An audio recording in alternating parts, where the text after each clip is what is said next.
Um, you may care for your parents, for example, and that may, depending on where they are in their life journey, that may put you in kind of an on-call situation, or you may have, a spouse who's struggling or a child who's sick. So there's lots of ways in life that we go on call formally through some of our structure at JC Hart Company, but also informally. So what we're talking about today, I think applies to everyone because we all go through periods of time where we are in that watchful waiting state.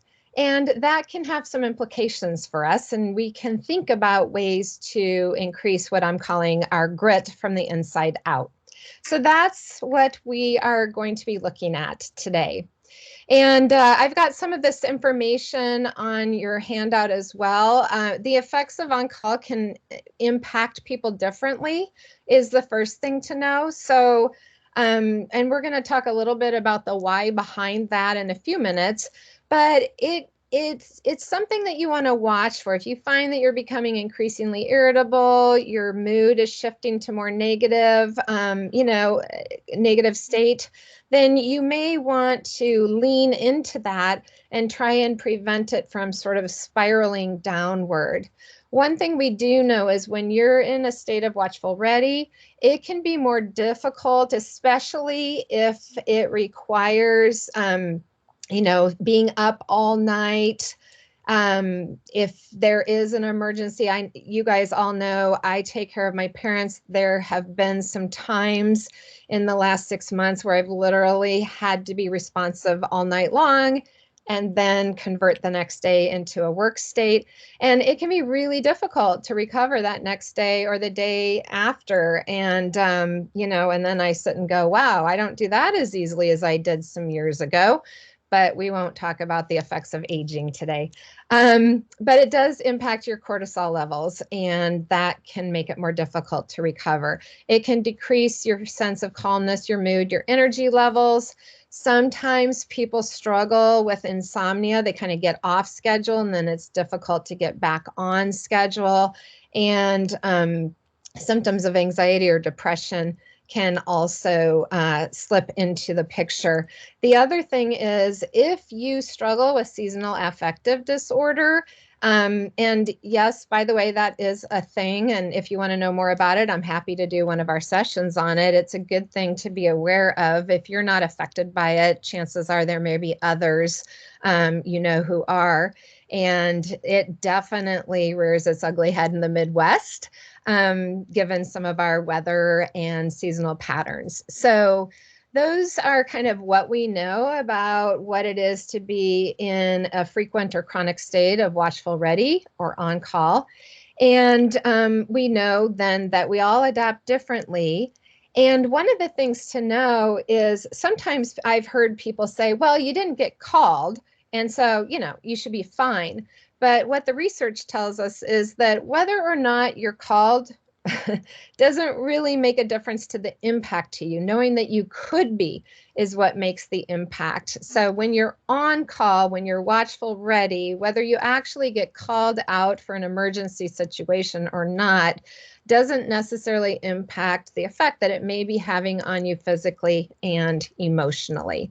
So that's kind of the background. And I put on your handouts, if you're struggling, especially with insomnia, sleep disorders, symptoms of depression or anxiety, even seasonal affective disorders, we're sort of starting to come out the other side of that. But if you struggle with any of those areas, please talk to your personal care physician and or access our EAP services. You don't need to struggle alone.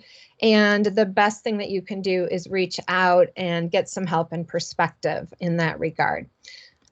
All right, so we're going to focus then on, okay, what can we do to overcome some of those effects of watchful readiness or on call? And I'm going to frame that up today through the lens of grit And by the way, if that sounds familiar to you, one of the books that our wonderful book review team selected as an option for book club at JC Heart Company is Grit, The Power of Passion and Perseverance by Angela Duckworth. And so I'm pulling a little bit out of that today as just a way to give you a little taste of Grit and Angela's perspective on that, because I think it's very relevant to the topic at hand. And you may or may not choose to use that book, but I'm going to highlight a tool that is in the book. And if you want to learn more, you are more than welcome to reach out to Diana and get that book and look at it for yourself. So grit is defined as sort of the intersection between passion and perseverance. And so when we have high passion, high perseverance, and by the way, it's not the raw kind of passion that you might be thinking about. It's a little bit different also than our core value of passion. So I'm using the same word with a different meaning. And the meaning definition is on your worksheet, and I'll also highlight that in a moment. So grit comes when we intersect passion and perseverance, and it gives us then the ability to persist with something that we feel passionate about and persevere through the obstacles. So take a moment and think to yourself, all right, I get that, Pamela. I get that. What might get in the way for you? What might get in the way of your ability to persist with something you feel passionate about, or your ability to persevere when you face obstacles? And if you want, you can put it in the chat. And if you don't want to, you can think about it in your head or just jot it down on a paper in front of you to make it real. But what tends to get in your way?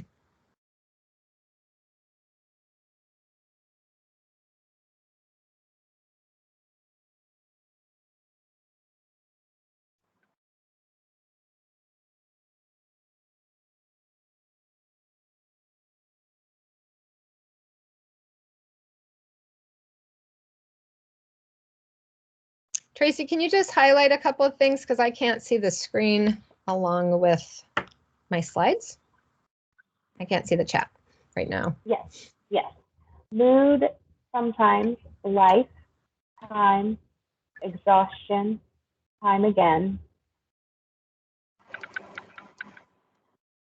emotion, and exhaustion for sure. Anxiety. Yes. Okay. So those are great examples, you guys. And I have had several people bring up time management lately. So that the fact that that's coming up again, we'll probably do one of these on time management and take that in and of itself. What I want you to think about right now is some of the things you're talking about are external to you. A lot of them are internal to you. They're things that actually you could influence. You may feel like you can't. You may feel like you don't have choices, like these things just happen to you. Or, you know, the world is set up in this way and I just don't have a choice. And there are some areas where we don't have choices. What I find with people is when we tend to focus on where we don't have influence, impact, or choice, it blinds us to places where we do. And so that's a challenge for you today is, yep, there are some things. On-call schedules are what they are. You get assigned, you're on call, and you're going to adapt and adjust to that. And there are some areas you don't have choices. But if you overly focus on that, you will literally be blind to places where you can make a difference. So think about that as we move forward. Good question. How gritty are you? So on the second page or the back page of your handout, you will find a set of 10 questions. And I want you to just go through those questions and just make a check in the box, 1 through 5, that best describes how you compare to, quote, most people. So, you know, sort of like the general population reference point. And you're going to just check off the rating box that makes the most sense for you right now. And excuse me, and please avoid overthinking it, because your first response of something being not at all like you or very much like you is probably the most accurate. So go ahead and run through and check those boxes.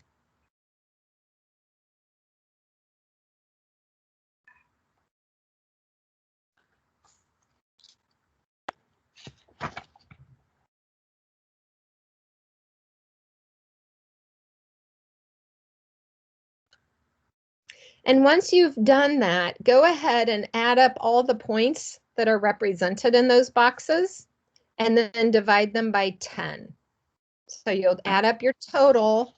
You know, if you checked 5, it's going to be worth 5. And if you checked 3, it's 3. And so those together would be 8. Just add all the way down and then divide your total by 10.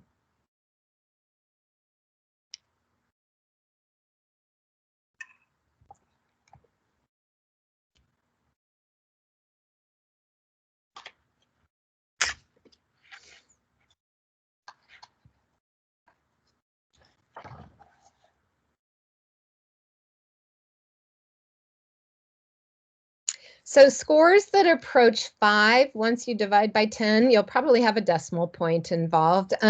Scores that approach 5 represent extremely gritty, so a high integration of passion and perseverance. And scores that approach 1 are more like, yeah, the grit's not there right now. Not at all gritty. And if you want to see how you compare to other adults, you can go ahead and use that chart that I have at the bottom of the page. So for example, if you scored 4.1, you're grittier than about 70% of the general adult population that was sampled in the studies that were done.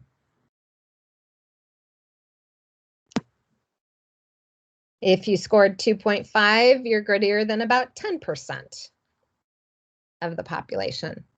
So hopefully that makes sense.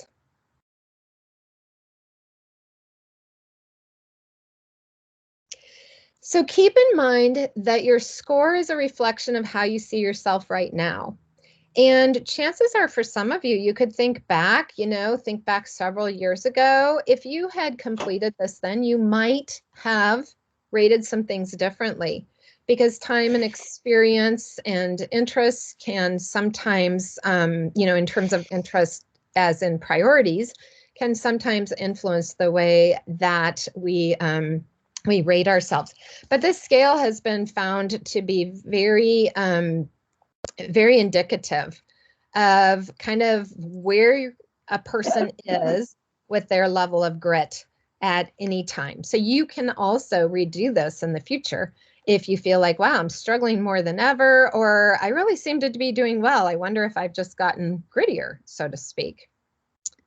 So your grit score is a combination of your passion and perseverance. Passion being something you know you want and or love doing. So it's what you want and what you love doing kind of combined. So again, remember I said it's not the cheerleader rah-rah kind of thing. It's just something you know you want or something you know you love doing. Perseverance is hard work combined with resilience. So if you want to take this a little bit further and you're curious about your overall score on that measure, you can calculate your passion score and your perseverance score separately. The passion score is all the odd numbered items, and you add those up and divide by 5. And the perseverance score is the even numbered items, and you add those up and you divide again by 5. So I'll give you a few minutes to look at that.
All right, so hopefully that's kind of interesting to you, and you might be wondering, okay, well, what difference does it make? Which one's higher or lower? Why did I just calculate my passion versus my perseverance scores in relation to my overall score?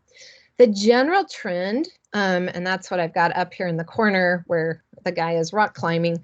The general trend is oftentimes for adults, perseverance is stronger than passion for adults. And isn't that interesting? Because that means that typically we're doing more in terms of hard work and resilience. And remember, we've defined that as, the ability to bounce back from things that happen, and to just persist our way through obstacles and challenges. And oftentimes for adults, we've kind of honed into that. And we may lean into that much more than the passion side, which really has to do a lot with, kind of setting goals formally or informally and going after what we want to meet those goals. And that sometimes we're busy bouncing back from obstacles and challenges, and we set aside our own goals or our pursuit of what we want or our engagement of what we love doing. So it's something to think about. And I think that's the interest in where you fall, which one's higher, and do you need to do something to boost one side up than the other? There's usually not a huge difference between them. But it's something that's just a little piece of data to tuck into your mind as you're thinking about life and your journey, and maybe where you're getting exhausted or frustrated. It could be because of your balance between perseverance. All I'm doing is like the hard knocks keep coming and I keep digging into them and just, persevering through. But in the meantime, I'm compromising on what I know I want, or I'm compromising on what I love doing. And that might be a good area of focus if you find yourself in that situation.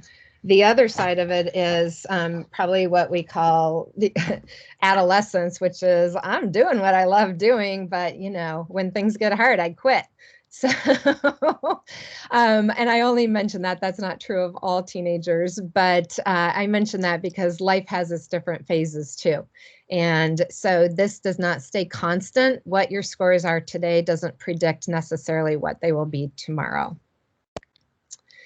So if you have grit, here's some things to be thinking about. Not if you have grit, we all have some level of grit, but here's things to think about.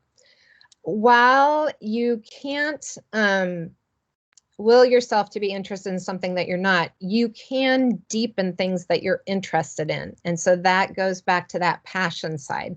So if all you're doing are things that you're really not interested in, you may need to do a little bit of spring cleaning in your life and say, I'm going to stop doing some of these things that are just low priorities for me, that take all my energy, that I'm really not passionate about, and actively discover something that can deepen your passion and your interest.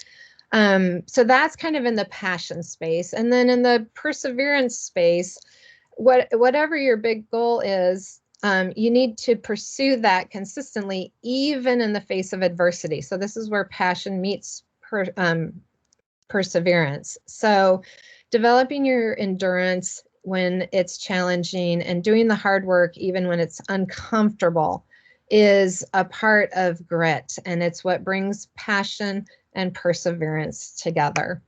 So let's see how we can apply that. Let's see how we can grow our grit. And I'm using the 4 different areas to think about this. You'll find on your worksheet that I've identified those 4 areas there, starting with mind. And what I'm going to do is just put a list of some ideas up front for you. I am certainly happy to follow up in a list that has all of these together, but I didn't want to overwhelm the print. I'm trying to keep this to a single handout kind of thing. So as I put these lists up, what I want to challenge you to do is just look through them. Don't overthink it. Pick something that you think might help you grow your grit. In each of the 4 areas. You're not necessarily committing to it yet. You're just saying, hey, this is something I should probably look at. It might also be something that makes you think of something else, and you can write your own idea down. So here's some ways that definitely grow your grit in terms of building a resilient mind. And I'm just going to highlight a couple of things. Number 4, what does that mean? Identify a subscription and app quit day. So I have done this for periods of time in my life where I set myself on a regular rhythm. And on that particular evening, I would go through and look at my subscriptions, the things that go into your inbox endlessly. Like you get, 3 different updates a day from someone who wants to sell you something. And I would look at my apps and I would decide which ones were useful and what was just cluttering up my mind, and I would quit. So just designating a quit day. So you could think about it's time for spring cleaning and spring cleanup. Maybe identify a quit day and just go through and look at all the ways your mind is being bombarded and, unsubscribe, basically quit some of those things. So that can be a great way. I also want to highlight number 8, classical music. I know that may not be your musical genre of choice. However, there are a lot of studies that show that listening to classical music has amazing impact on clearing your mind and helping to set your focus. So you can actually use it as a tool that's a little bit different than perhaps other genres of music that you enjoy. So choose one from this list, jot it down, and let's go to growing our grit with our body or physical energy. Again, here's a list. And I think the big thing here is to start small. Something's always better than nothing. And so you don't have to go all in any space. And we have a lot going on right now where we're talking about nutrition at JC Hart through the Choose to Lose program. And so I'm not going to dwell here real long. But, just doing something in this space, one small improvement can make a huge difference. So choose something in the body, physical energy space.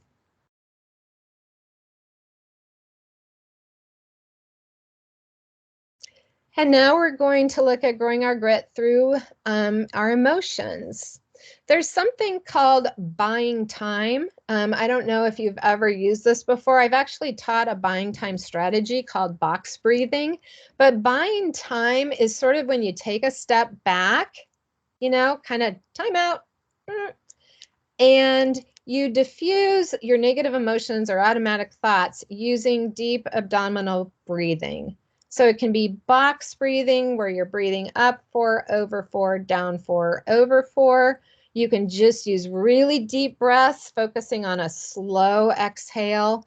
But sometimes when we're in the midst of life, of work, of home, of grocery shopping or driving down the road, sometimes the best thing to do is to diffuse the negative emotions that are starting to gather themselves by buying ourselves time through deep breathing. So I wanted to highlight that one.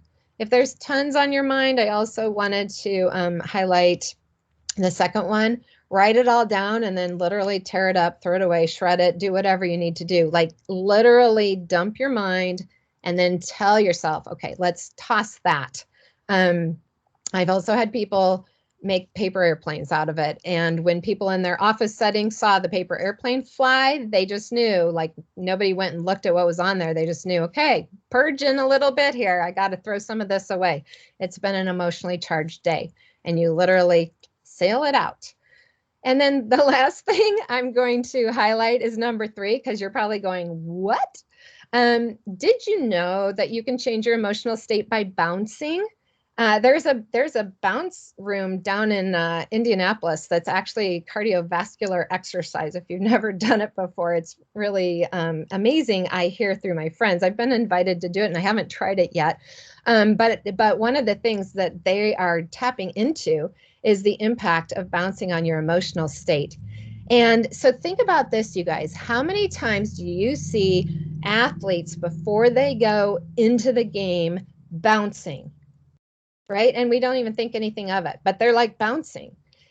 What you don't know is a lot of performers, when they're backstage, they bounce. It changes your emotional state. It clears your head. And, your office mates may think you're just a little bit strange, but like go somewhere and bounce for a minute. Just jump up and down, or bounce on, bounce on the on your toes a little bit. or on that part of your feet. The ball of your feet. There we go. So bouncing can change your emotional state.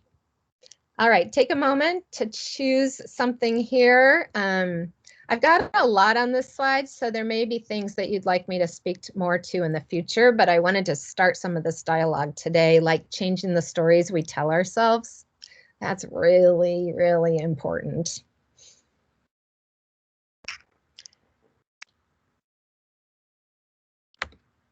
All right, if all of JC Heart starts bouncing, I'm going to feel like we're resiliency champions connected by the bounce.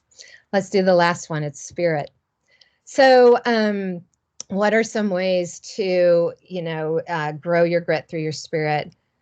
Engage in personal renewal. It doesn't have to be a whole retreat. I know that there are many of you who use the golf cart, just a little tour through the property on a golf cart by myself to engage in personal renewal. Find ways to do that. Just break the action, take a break. So that's number 4. Alternating periods of highly focused work with renewal breaks. And if you call it that, like, oop, time for a renewal break, even set your timer so that you know to take that break and force yourself to do it. I'm a good one to get into something, and I can, like, if I'm really into it, I will persevere for way too long. It's not healthy. And the only way that I can break my focus sometimes is to literally set the timer and make myself get up and switch activity and come back to it. So it's a lot healthier for your spirit to do that.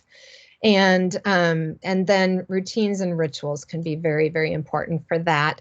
And making sure that what you're doing is consistent with what you value most. So let's go back to the on-call thing. You guys all take great pride in what you do at JC Hart Company, regardless of how you're positioned within the company. And there's a higher value to what we do when we are on call for the company. There's an ECE delivery there, and making sure that we have great places to live that are safe and functional for our residents. There's that connectivity with residents, knowing that they have the reassurance and peace of mind that things are going to be taken care of. There are so many greater values. It's not just on call, it's on call with a purpose. And so if you can connect on call to what you value most, those of you who've done the values motivators, I mean, we could spend a little time just talking about those value motivators and how they connect to on call at JC Hart Company. So if you literally make that connection, wow, I'm doing it because I learn things when I go on call, when I come in and answer these calls. Like, I got to know the answer, I got to figure it out, and I learned something. That could be a theoretical advantage. So make sure that you think that through and connect, the work that you have to do but don't love to what you value and the higher purpose and impact. Because I will tell you guys, I am grateful every day for the community managers who stay in watchful wait and respond to things that come up beyond hours of business. And, assistant managers and leasing folks who I think sometimes step in that regard. Well, I know they do. So I'm grateful for that. Grateful for the maintenance supervisors and techs who do the same thing going on call, to the grounds folks who get out and go, you know what, I was just coming through because I live here, but I'm going to pick up stuff that I find on the way. So we're grateful to you guys, and I definitely see a higher purpose and a connection to values, and I hope you do too. So identify one thing now off the list of 4 that you wrote. What's the one thing that you want to move forward with, and make that your intention for the next 2 weeks. You don't have to do all 4 of those. You've got some ideas and some space to dig in, but just choose one and make that the one small yet powerful change for yourself as you continue to deal with being on call, with watchful readiness and watchful waiting, and thinking through how to increase your grit from the inside out. In other words, there's certain things you can influence, but there are so many things. We just had 4 lists of things that you absolutely have impact and influence over and can make choices to lean into. And I encourage you to do that. So make sure that when you set that intention, you figure out, from an accountability partner standpoint, who's someone that you'll tell, who's someone who might follow up and say, hey, how's that going? Or, wow, I really noticed something different. You must be really leaning into what you set as your intention for the next 2 weeks. And we will be back together on March 26th. And if you guys have questions or thoughts or topics that you'd like to explore more through our Resiliency Champion series, I'm always happy to do it. I'm literally pulling topics based on conversations and feedback that I hear from all of you. So if this isn't beneficial to you, it isn't beneficial to anyone. And I'm really committed to trying to make sure that we are starting small, starting somewhere, and journeying as resiliency champions. Last fun announcement. I have something fun for you guys after you do 6 sessions. It doesn't have to be 6 consecutive. It doesn't have to be 6 live, but Tracy's keeping count. Make sure if you watch recordings, you let her know you did it. And then we have a Strong Day gift that will go out to you as we continue to connect as resiliency champions at JC Heart Company, as we continue to take care of ourselves and one another, and as we continue to work toward day after day being a strong day. So thanks for tuning in today, and I'll look forward to chatting with you in 2 weeks on March 26th. If there's anything else we can do for you, pop it in the chat or stay around, and I'm happy to talk to anyone who has questions or additional thoughts. Hope you enjoyed and benefited from today.